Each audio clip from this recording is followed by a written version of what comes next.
was asked earlier, and I didn't answer, how is it different between the United States and Europe? Well, you know, it all depends on how high you're looking down from. If you're looking from 10,000 feet, they're a bit different. From 30,000 feet, they look just about the same.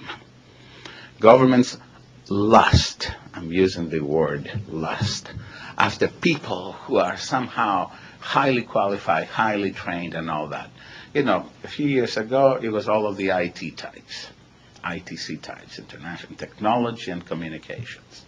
Now it's engineers of all types. But in reality, the biggest number of immigrants that countries really need is at the bottom end of the scale. And that's the anomalous thing. You say one thing, I need engineers and computer programmers and physicists and chemists, etc., while it is your low end of the labor market that says, I need people. So people get intimidated when you say you need engineers. They're not all engineers. They don't feel threatened. They say, okay, maybe we need engineers in this country. But when you say we need people to do the low-end work, what we fancily call the low-value-added work, then you say, how could you do this? How could you say that?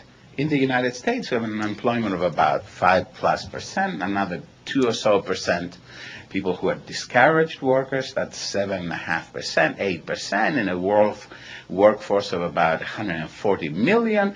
Heck, before you know it, you have 10 million people unemployed. How could you possibly still need waiters and dishwashers and maids? But in reality, the need and the reality of many unemployed coexist perfectly harmoniously. There is no single labor market. These are all micro labor markets. It is perfectly consistent to have lots of unemployed people and still have niche needs. In Germany, almost 12% unemployed. That's a big number. 5 million unemployed Germans. And at the same time, all of these jobs go begging. So, what happens there? Germany says we don't want immigrants.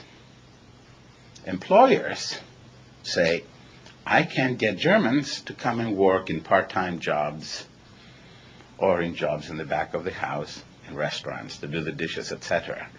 So an underground economy gets created.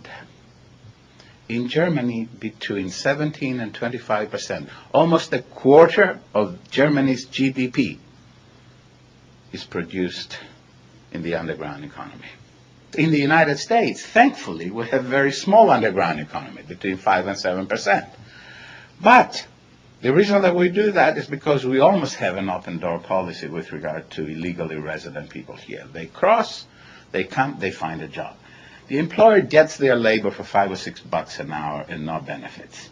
There's no reason for the employer to also say, you know, I'll pay you below the minimum wage, therefore I go into the underground economy.